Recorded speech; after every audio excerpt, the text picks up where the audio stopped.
Welcome to ಸ್ವಾದಾನಂದ್. ಇವತ್ತು ನಾನು simple ಆಗಿರೋ ಚಿಲ್ಲಿ ಗಾರ್ಲಿಕ್ ಎಗ್ ರೈಸ್ ಹೆಂಗೆ ಮಾಡೋದು ಅಂತ ತೋರಿಸ್ಕೊಡ್ತೀನಿ. ತುಂಬ ಟೇಸ್ಟಿಯಾಗಿರುತ್ತೆ ಆ್ಯಂಡ್ ತುಂಬ ಕ್ವಿಕ್ಕಾಗುತ್ತೆ. ಸೊ ಬನ್ನಿ ನೋಡೋಣ ಹೇಗೆ ಮಾಡೋದು ಅಂತ.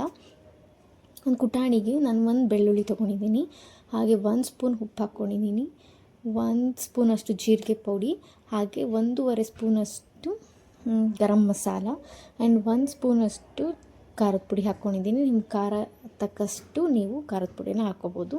ಇದನ್ನು ನೀಟಾಗಿ ಸ್ವಲ್ಪ ಜಜ್ಜಿಕೊಂಡು ಒಂದು ಪೇಸ್ಟ್ ಥರ ಮಾಡ್ಕೊತೀನಿ.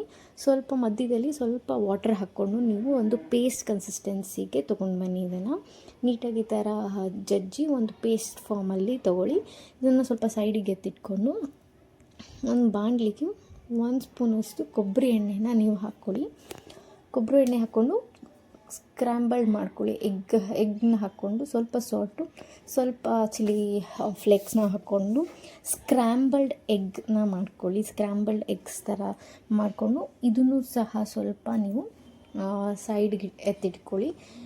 ಆಮೇಲೆ ಇದೇ ಬಾಣಲಿಗೆ 1 ಸ್ಪೂನಷ್ಟು ಎಣ್ಣೆನ ಹಾಕ್ಕೊಂಡು ಕರಿಬೇವು ಹಾಗೆ ಈರುಳ್ಳಿನ ನೀವು ಫ್ರೈ ಮಾಡ್ಕೊಳ್ಳಿ. ಸ್ವಲ್ಪ ಈರುಳ್ಳಿ ಗೋಲ್ಡನ್ ಬ್ರೌನ್ ಆಗೋ ತನಕನೂ ನೀವು ಸ್ವಲ್ಪ ಅದನ್ನು ಫ್ರೈ ಮಾಡ್ಕೊಬೇಕು.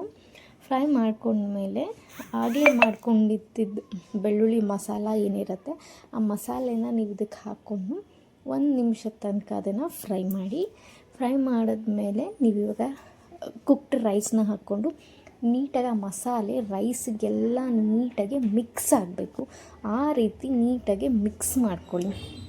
1 ನಿಮಿಷ ಇನ್ನು 1.5 ನಿಮಿಷದ ತನಕ ನೀಟಾಗಿ ಅದನ್ನು ಫ್ರೈ ಮಾಡ್ಕೊಳ್ಳಿ. ರೈಸ್ ಮತ್ತು ಮಸಾಲೆ ನೀಟಾಗಿ ಹೊಂದ್ಕೊಬೇಕು. ಆ ಥರ ಮಾಡಿ.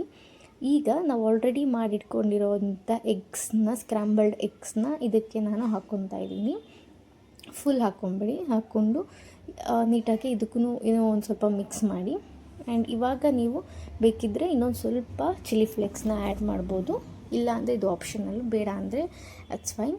ಆಮೇಲೆ ಇದಕ್ಕೆ ಸ್ವಲ್ಪ ಕೊತ್ತಂಬರಿ ಸೊಪ್ಪು ಹಾಕಿ ಸ್ವಲ್ಪ ನಿಂಬೆಹಣ್ಣು ಹಾಕಿಬಿಟ್ಟು ನೀವು ಸಾಲ್ಟ್ನೆಲ್ಲ ಚೆಕ್ ಮಾಡ್ಕೊಳ್ಳಿ. ಇನ್ ಕೇಸ್ ಬೇಕಿದ್ದರೆ, ಆಲ್ರೆಡಿ ಹಾಕಿದ್ವಿ, ಇನ್ ಕೇಸ್ ಬೇಕಿದ್ದರೆ ಸಾಲ್ಟ್ನ ಸ್ವಲ್ಪ ಚೆಕ್ ಮಾಡ್ಕೊಳ್ಳಿ.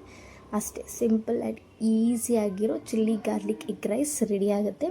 ತುಂಬ ಟೇಸ್ಟಿಯಾಗಿರುತ್ತೆ ಆ್ಯಂಡ್ ತುಂಬ ಕ್ವಿಕ್ಕಾಗಿ ಮಾಡ್ಕೊಬೋದು. ಇದೇ ರೀತಿ ಕ್ವಿಕ್ ರೆಸಿಪೀಸ್ ಆ್ಯಂಡ್ ಟೇಸ್ಟಿ ರೆಸಿಪೀಸ್ಗೋಸ್ಕರ ನನ್ನ ಪೇಜ್ನ ಫಾಲೋ ಮಾಡಿ. Thank you. ತುಂಬ ಜನ ಸಬ್ಸ್ಕ್ರೈಬ್ ಮಾಡಿ ಇದನ್ನು ಸಪೋರ್ಟ್ ಮಾಡ್ತಾಯಿದ್ದೀರಾ. ಹೀಗೆ ಸಪೋರ್ಟ್ ಮಾಡ್ತಾಯಿರಿ. Thank you so much.